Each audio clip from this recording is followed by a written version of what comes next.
Yun, magluluto po tayo ngayon ng masarap na adobong manok.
Ayan lang natin, maya haluin natin. Ayan yung ating adobong manok. Lalagyan na natin ng konting silver swan, toyo, soy sauce. Yan, konti lang muna. Tapos halo-halo lang, siyempre.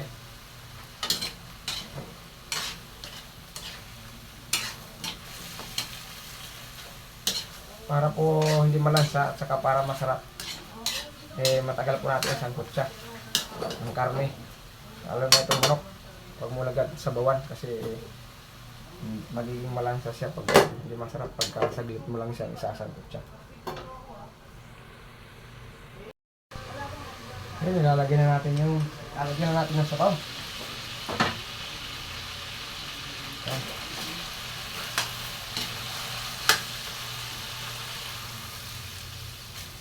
Medyo marami-rami ng konti ang sabaw natin dahil yung aking bunso mahilig sa sabaw. Nagre-reklamo pagka kulang ang sabaw. Saka ilalagay natin ngayon ng lagyan na natin ng tuyo ngayon. Bukas natin ito. Ilan naman. So ilalagay na natin ang ingredients natin. Paminta. Dahon ng laurel.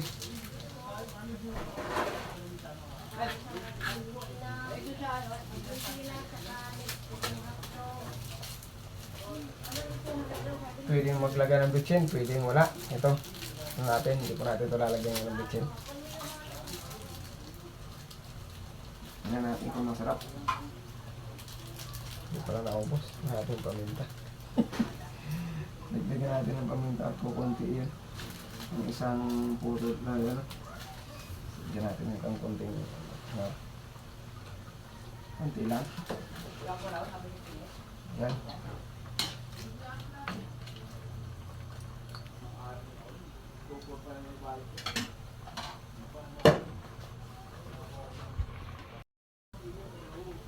Lagay na po natin ang ating suka. Kunting suka lang.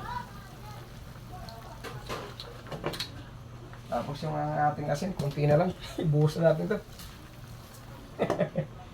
Tingnan natin kung yan.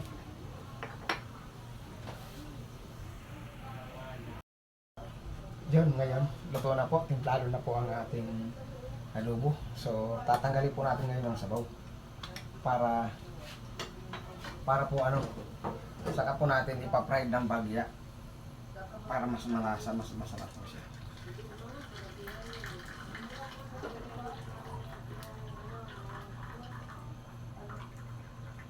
Pero ibabalik po natin ang sabaw. Yan. sa malinis na lalagyan. Babalik po natin yan dito. Pagka-fried ang bagya, lalagyan lang natin ng konting mantika.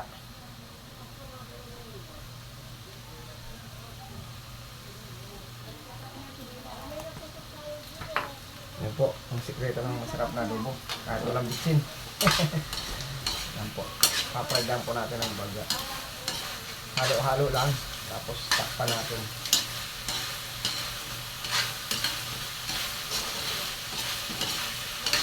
Huwag po masyadong marami kasi masyadong mamantika naman. Nakakaunga naman pag masyadong marami. Kunti lang tapos halo lang po ng halo. Yan. Takpan natin, tapos mamaya halo. Tapos, sa kunting fried lang po maya, pili na po natin ibalik yung sabaw niya. Para masarap po. Yun, luto na po ang ating adobo na masarap. Adobong manok. Yan. Maraming salamat. Salamat sa Diyos.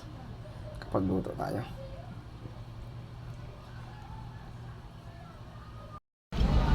Yun, kain tayo. Yung adobo natin, ang ulam natin, yung niluto natin kagabi na adobo. Napagod tayo sa delivery kasi nakita rin sa taas sa second floor. Doon tayo sa divisor ngayon, medyo napalaban ang lambot. Coding ko po ngayon kaya dito muna tayo nag-park. Yung adobo natin na masarap, walang bitsin pero masarap. Napakasarap.